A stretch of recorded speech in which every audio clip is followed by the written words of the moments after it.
Ancient pregnancy test. The earliest known pregnancy test dates back to 1350 BC in ancient Egypt. According to the Egyptians, all you have to do is urinate on wheat and barley seeds, and wait. If either sprouts, congratulations, you're pregnant. And if wheat sprouts faster, it's a girl, but if barley, it's a boy. In 1963, a small study reproduced this test and found that it predicted pregnancy with a respectable 70% accuracy, though it couldn't reliably tell the sex of the baby. How do pregnancy tests work? Scientists hypothesized that the test worked because pregnant women's urine contains more estrogen, which can promote seed growth. Now it's easy to take this ancient method for granted, because modern pregnancy tests give highly accurate results within minutes. So how do they work? Over-the-counter pregnancy tests are all designed to detect one thing: a hormone called HCG. HCG is produced in the earliest stages of pregnancy and starts a game of telephone that tells the body not to shed the inner lining of the uterus that month.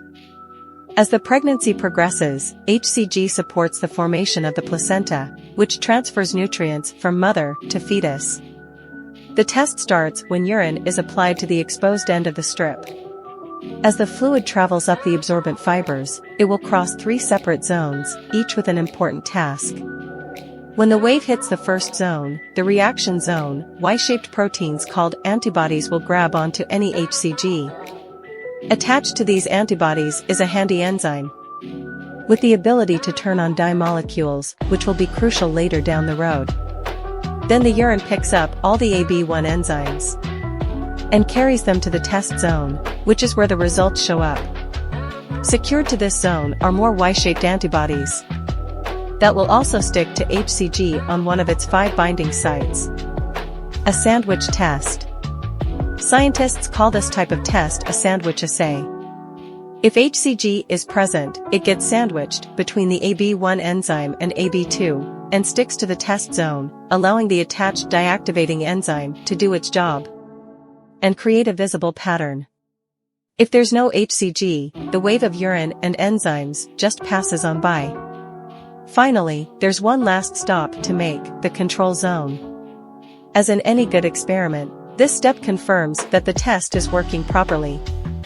Whether the AB1 enzymes never saw HCG, or they're extras because Zone 1 is overstocked with them, all the unbound AB1 enzymes picked up in Zone 1 should end up here and activate more dye. So if no pattern appears, that indicates that the test was faulty. False negatives. These tests are pretty reliable, but they're not fail-proof. For instance, false negatives can occur if concentrations of HCG aren't high enough for detection. After implantation, HCG levels double every 2 to 3 days, so it may just be too early to tell. And beverages can dilute the urine sample, which is why doctors recommend taking the test first thing in the morning. False positives. On the other hand, false positives can come from other sources of HCG, like IVF injections, ectopic pregnancies, or certain cancers such as uterine cancer or testicular cancer, making it possible for one of these tests to tell a man he's pregnant. The best way for a woman to find out for sure is at the doctor's office. The doctors are also looking for HCG, but with tests that are more sensitive and quantitative, which means they can determine the exact level of HCG in your blood. A few minutes can feel like forever when you're waiting on the results of a pregnancy test. But in that brief time, you're witnessing the power of the scientific method. That one little stick lets you ask a question, perform a controlled experiment, and then analyze the results to check your original hypothesis. And the best part is you won't even have to wait until the next harvest.